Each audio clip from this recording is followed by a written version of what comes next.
What began as casual jumps through history became a quest to find a lost love and a lesson in letting go. I time travel for fun. People always assume time travel is some sacred thing, meant only for scientists in white coats or heroes trying to stop the end of the world. They imagine ticking clocks, wormholes, ancient books, or a DeLorean. The truth? It's just a small silver button in my closet that I press when I get bored. I time travel for fun. No missions, no rules, no big government agency breathing down my neck, just me and the infinite void of possibility. I discovered it by accident. I was 14, poking around the attic after my uncle passed away. He was a recluse, kind of an eccentric, and the only family member who ever liked me more than he liked cats. In a box labeled, "Do not touch unless you're ready to have your mind blown," I found a device smaller than a cigarette lighter and a handwritten note. Push the button. See where it takes you. Come back before dinner. That was Uncle Milt. Always casual about world-bending secrets.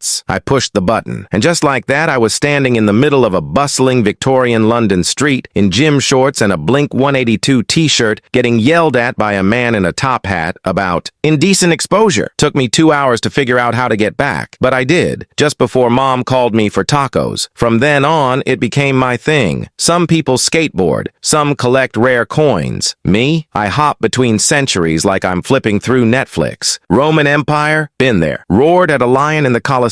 1920s Chicago? Took a shot of moonshine with Al Capone. Don't recommend it. Burned for 3 days. I even tried the future once, just for kicks. But everything smelled like metal and despair. So I didn't stay long. The key was never interfering. Never. Make waves. Just dip in, observe, and bounce, like cosmic tourism. But lately I've gotten cocky. It started when I returned to 1985 and met a girl named Janie. She was sitting alone on a park bench in Queens sketching the pigeons. I only intended to sit for a second, just catch my breath. But then she looked up at me, smiled, and said, "You look like you're trying really hard not to exist." That line hit me like a train, because it was true. My whole life I'd been slipping between timelines, not really being part of anything. No real friends, no goals, just vibes and eras. And suddenly this girl with curly hair and paint-splattered jeans made me feel seen. We talked for 4 hours. I didn't mention time travel. I told her I was visiting from Oregon. She said she liked my accent. I told her I liked the way she chewed her pencil when she thought too hard. We made plans to meet again the next day, and I went back. Again and again. Every day I returned to 1985, just an hour after I'd last left. We dated, fell in love. We had favorite diners, favorite record shops, favorite trees to kiss under. I told myself it was okay. I wasn't changing anything. I was just inserting myself gently into her world, like a bookmark. But time doesn't like bookmarks, especially not ones that get too cozy. The first sign something was wrong came on the 56th visit. I pushed the button, expecting Janie on the bench, same time, same smile. But instead, the sky had a red tint. The pigeons were gone. The park was silent. I waited for hours. She never came. I pushed the button again. Back to my room. Then again. Another hour earlier. Still no Janie. It was like she had been erased. Panicked, I dove deeper into the past. Weeks before we met. She wasn't there either. I asked around the neighborhood. No one had heard of her. No birth record. No sketches in the library where she always left drawings in the return books. Gone. Like a smudge wiped clean. Time had noticed me. I didn't understand how it worked. I thought I was clever, slipping into cracks. But the longer I stayed, the more the cracks widened. Time, I realized, had a pulse, a rhythm, and I was offbeat. I became obsessed with fixing it, trying to rewind to a version of 1985 where she existed. I went back 100 times, 1,000, each one slightly different. A flicker of a newspaper headline out of place, a bus schedule off by a minute. The more I searched, the less familiar the world became. Until eventually, I ended up in a version of Queens where everyone spoke a dialect I didn't recognize, and there was no sun, only a low-hanging, buzzing sky. So I stopped. I went back home and sat in my room for 3 weeks. Maybe I deserved it. Maybe Janie wasn't real. Maybe she was a splinter, something my constant visits had created, a manifestation of my loneliness, a ghost of possibility. I didn't know, but I felt hollow. For the first time, I hated time travel. But then, something unexpected happened. I was at a bookstore in 2023, thumbing through a collection of short stories by an author I'd never heard of, J.L. Howard. One story caught my eye, The Boy Who Never Stayed. I read it in one one sitting. It was about a girl in 1985 who met a strange boy with sad eyes